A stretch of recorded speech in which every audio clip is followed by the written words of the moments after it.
জয় জগন্নাথ। আমরা এখন চলে এসেছি শ্যামপুর আমাদের ফুটবল ময়দানে, যেখান থেকে আমাদের ইস্কন রাধানগর যে রথযাত্রা উৎসব হয়ে থাকে। এই শ্যামপুর ফুটবল ময়দান থেকে এই রথযাত্রা শুভারম্ভ হয় এবং মাসির বাড়ি মর্শাল, সেখানে গুন্ডিচা মন্দির হয়ে থাকে। সেখানে গিয়ে জগন্নাথ 8 দিন যাবত নিবাস করেন, তারপরে আবার মূল মন্দির ফিরে যান। সকলকে ওয়েলকাম আগামী দিন এই রথযাত্রা আসার জন্য। সমস্ত আবাল বিদ্যা বনিতা জাতি ধর্ম বর্ণ নির্বিশেষে আমরা ইস্কন রাধানগর জগন্নাথ মন্দিরের পক্ষ থেকে সকলকে আমন্ত্রণ। ফুটবল ময়দান থেকে আমাদের রথযাত্রা আগামীকাল বিকাল 3:30টায় শুরু হবে এবং এই রথযাত্রা মাসির বাড়ি গুন্ডিচা সেখানে গিয়ে সমাপ্ত হবে। এটা হচ্ছে আপনার মর্শালি, এখান থেকে 2.5 কিলোমিটার দূর। সেখানে গিয়ে মাসির বাড়ি, সেখানে গিয়ে প্রত্যেক দিন জগন্নাথের লীলাকথা পরিবেশন হবে। মায়াপুর থেকে মহারাজরা আসবেন, সিনিয়র ভক্তরা আসবেন এবং সমস্ত ভক্তের জন্য সন্ধ্যাকালীন আরতির পরে, হরিকথার পরে প্রসাদ, নাটক ইত্যাদি অনেক প্রোগ্রাম আছে। আর জগন্নাথকে মাসির বাড়ি দর্শন করা, জগন্নাথের বিশেষ কৃপা লাভ করা যায়। এখন আসুন, আপনারা আমাদের যে 3টি রথ হয় এই শ্যামপুরে, সেই একটা একটা করে রথ দেখানো হবে এবং তাদের নাম বলা হবে। আপনারা চলে আসুন। তো আমরা চলে এসেছি শ্যামপুরে। আপনারা কিভাবে আসবেন সেটা এখন আমি বলছি আপনাদের। আপনারা বাগনান থেকে বাসে হোক ট্রেনে হোক নেমে আপনারা সোসাইটি হয়ে আপনার খারুবিরিয়া মোড় থেকে আপনারা আসতে পারেন। আবার বাগনান হয়ে সোসাইটি হয়ে আপনার হোগলাসি হয়ে আপনারা শ্যামপুর আসতে পারেন। এই শ্যামপুর ফুটবল ময়দান স্কুলের পাশে এই অনুষ্ঠান হচ্ছে। আর তার সঙ্গে যদি যারা উলুবেড়িয়া হয়ে আসবেন, উলুবেড়িয়া হয়ে 58 গেট হয়ে আপনারা আসবেন আর সিধা শ্যামপুরে, এখানে আমাদের এই অনুষ্ঠান। এখান থেকে জগন্নাথ রথে চড়ে যাবে তার মাসির বাড়ি, সেটা হচ্ছে মর্শাল গ্রামে। সেখানে গিয়ে উপস্থিত হবে, 9 দিন প্রোগ্রাম হবে। এখন আপনাদের এই যে আমাদের যে 3টি রথ হয় শ্যামপুরে রাধানগর জগন্নাথ মন্দিরে, এই 3টি রথের আপনার দর্শন করা হবে। আপনারা চলে আসুন। হরে কৃষ্ণ।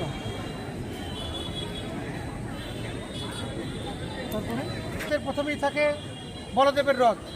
এই বলদেবের রথ, এই রথের নাম হচ্ছে আপনার হরে কৃষ্ণ। আপনারা এখন এই যে 3টি রথ আমাদের আলাদা আলাদা রথ, এই রথের সম্বন্ধে আমি একটু বলবো।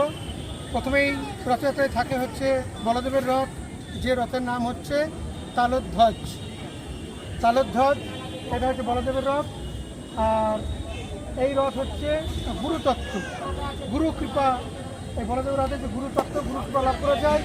তার পিছনে থাকেন সুভদ্রাময়ের রথ, বলদেবের ভগ্নী। সুভদ্রাময়ের রথের নাম হচ্ছে দর্পদলন। এটা হচ্ছে আপনার ভক্তিতত্ত্ব। তাহলে গুরু কৃপায় আপনি ভক্তি লাভ করবেন। তারপরে হচ্ছে আমাদের জগন্নাথের রথ, এই দেখছেন এখন আমাদের রথের সাজানো কাজ চলছে। এটা হচ্ছে নন্দী ঘোষ, নন্দী ঘোষ। আর এই রথ হচ্ছে ভগবান, অর্থাৎ গুরু কৃপায় ভক্তি লাভ হবে, ভক্তিতে সে ভগবানকে লাভ করবে। এই 3টি রথ আপনারা দেখতে পাচ্ছেন, এটা সুন্দরভাবে সুসজ্জিত হবে। এবং আগামী দিন এই 3টি রথে চলে জগন্নাথ বলদেব সুভদ্রাময়ের সুদর্শন চক্র, তারা মাসির বাড়ি গুন্ডিচায় গিয়ে পৌঁছাবে। আপনারা সবাই চলে আসুন, সবাইকে আমরা আমন্ত্রণ জানাচ্ছি। আর আমি বলেছি কীভাবে আপনারা আসবেন। হরে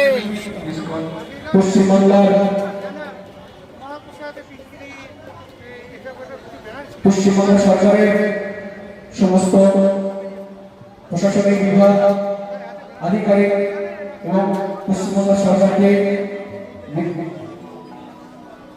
মাননীয়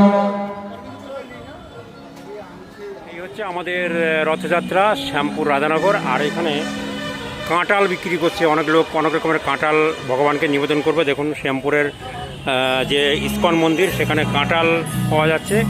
এখানে অনেক কাঁঠাল আছে। এগুলো কাঁঠালগুলো কোথা থেকে আসছে বলুন? মুর্শিদাবাদ থেকে। কি উপলক্ষে এসছেন আপনারা এখানে?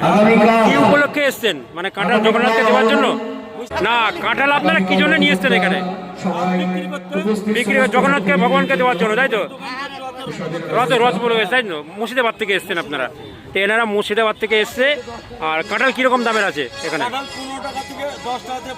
বিভিন্ন কোয়ালিটির আছে, তাই তো? বিভিন্ন কোয়ালিটির আছে। 20 টাকা 25 টাকা আছে। আচ্ছা, বড় বড় কাঁঠাল কিরকম দাম? 25 টাকা। 25 টাকা মাত্র? 25 টাকা কিলো না পিস? 25 টাকা কিলো। তাই একটাই তো মানে 500 টাকা হয়ে যাবে।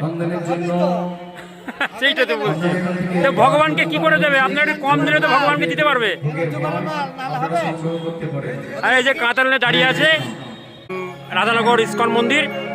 আর এই হচ্ছে আমাদের প্রোগ্রাম হচ্ছে এখানে স্পেশাল কাঁঠাল, আর এখানেও আছে।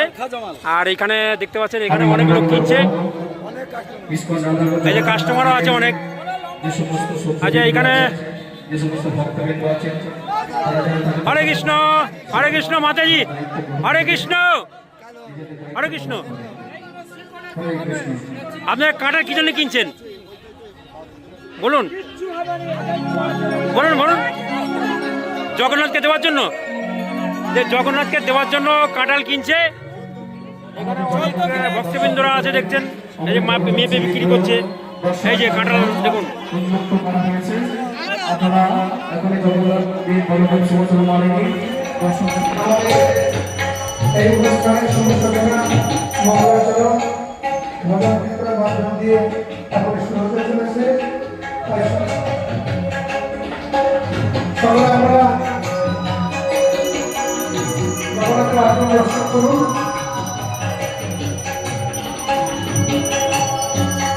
আজকে দর্শনে পড়ে আমাদের মূল মঞ্চে বৈষ্ণব ভজন কীর্তন অনুষ্ঠিত হবে। তারপরে জগন্নাথের সন্ধ্যা আরতি এবং মহা অধিবাস। সমস্ত চাকুর নিবাসী আমরা হিন্দু বনিতা জাতি ধর্ম ধর্ম নির্বিশেষে আমরা সকলকে এই রথযাত্রায় এই রথযাত্রা আপনাদের তাই সকলকে আমরা আশা করি রথযাত্রী আপনারা এই সামনে সকলকে সমান দর্শন